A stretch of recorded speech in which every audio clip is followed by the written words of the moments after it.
Welcome, everyone, to our lecture on Fundamentals of Genetics. Today, we are going to explore one of the most mind-bending discoveries in molecular biology, transposons in humans. Imagine if the words in a book could get up, copy themselves, and move to entirely new pages. That is exactly what is happening inside your DNA right now. Let us dive in and see how these jumping genes shape who we are. To truly understand what a transposon is, I want you to imagine that you are reading a massive, ancient instruction manual that contains all the secrets to building a human being. Now, imagine that certain paragraphs in this manual have a mind of their own. They possess the magical ability to copy themselves and paste the new copies onto random pages. Over millions of years, these self-copying paragraphs would multiply, eventually taking up a huge portion of the entire book. In the fascinating world of genetics, our DNA is that instruction manual, and these jumping paragraphs are called transposons. Now that we have a conceptual picture, let us look at the formal biological definition. Transposons, also known as transposable elements or jumping genes, are specific sequences of DNA that have the unique ability to move from one location to another within a genome. In humans, the vast majority of these elements are retrotransposons. This means they move using a copy and paste mechanism rather than a cut and paste mechanism. The two most prominent families of retrotransposons in humans are long interspersed nuclear elements, or lines, and short interspersed nuclear elements, or signs. Remarkably, these jumping genes make up nearly half of your entire genetic code. Before we move on to the mathematical impact, let us visualize exactly how this copy and paste mechanism works. On screen, you can see the original host DNA at the top, containing a retrotransposon. Instead of cutting itself out, it first transcribes itself into a single-stranded RNA intermediate, shown as the wavy orange line. Then, through a process called reverse transcription, it converts back into a double-stranded DNA molecule. Finally, this brand new copy finds a completely different location in the host DNA and inserts itself there. The original copy stays exactly where it was, meaning the total number of transposons has now increased. Seeing how they multiply, you might wonder why our bodies tolerate them. Understanding transposons is absolutely critical because they are major drivers of human evolution and genetic diversity. By jumping around, they can shuffle genes, create new regulatory sequences, or even give rise to entirely new genes that help our species adapt to changing environments. However, this jumping behavior also comes with significant risks to our health.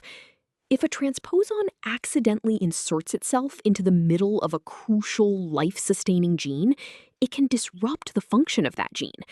This can cause severe genetic diseases like hemophilia, neurofibromatosis, or various forms of cancer. To truly grasp the massive impact of transposons, we must look at the numbers. This brings us to the genomic footprint formula, which helps geneticists understand how much physical space these elements occupy inside the nucleus of our cells. The formula is F equals N times L divided by G. Here, F represents the fraction of the total genome occupied by a specific type of transposon. N stands for the total number of copies present. L represents the average length of one single transposon, measured in base pairs. Finally, G represents the total size of the human genome. If the number of copies, N, increases due to active jumping, the fraction F will naturally increase over evolutionary time. Now that we have our formula, let us apply it to a concrete example, the alu element. We are given that the human genome consists of approximately 3,200,000,000 base pairs. The alu element has an average length of about 300 base pairs, and there are roughly 1,100,000 individual copies scattered throughout our chromosomes. Our first step is to find the absolute physical size of the alu family's footprint. We do this by multiplying the total number of copies by the length of each copy. This calculation reveals that alu elements alone account for a staggering 330 million base pairs of DNA.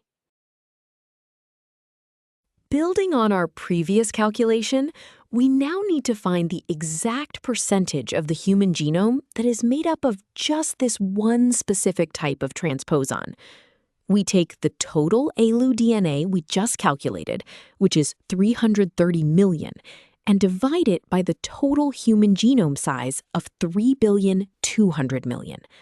Performing this division yields a decimal value of approximately 0.103. Finally, multiplying this decimal by 100 gives us 10.3%. This physically demonstrates how successful these jumping genes have been. A tenth of what makes you human is actually ancient, self-replicating code. This massive presence of transposons leads us to an important question about health risks.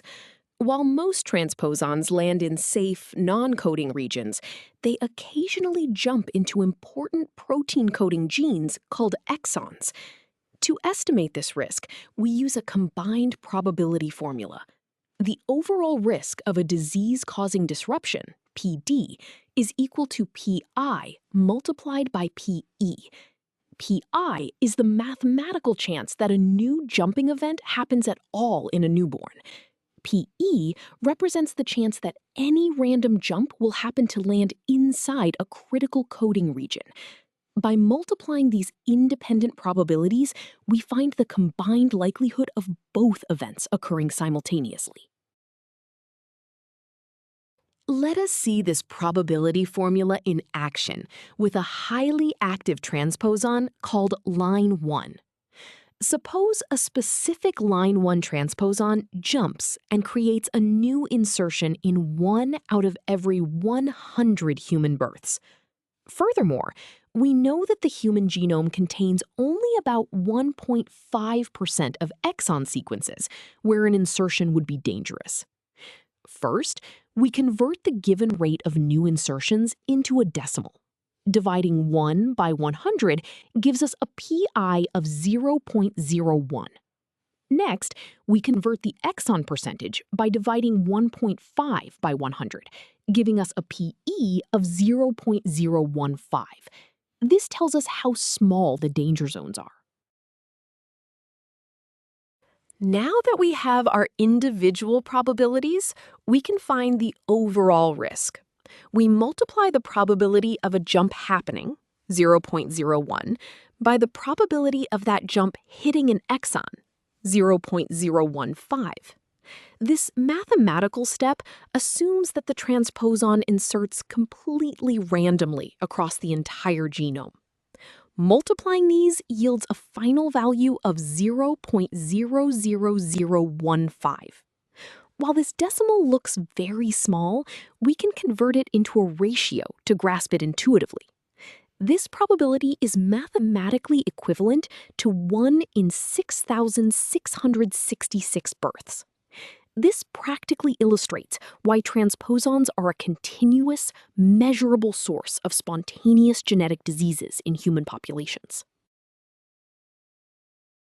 We have covered a lot of ground today, so let us review our key takeaways. First, transposons are dynamic, mobile DNA sequences that make up nearly half of the human genome. Second, through mechanisms like the copy and paste action of retrotransposons, they have vastly expanded our genetic code over millions of years. Finally, while they are essential engines of evolutionary change, Their random insertions can occasionally disrupt vital genes and cause severe diseases. Understanding these jumping genes provides profound insights into both our evolutionary history and the molecular basis of genetic disorders. Thank you for joining me in this lecture.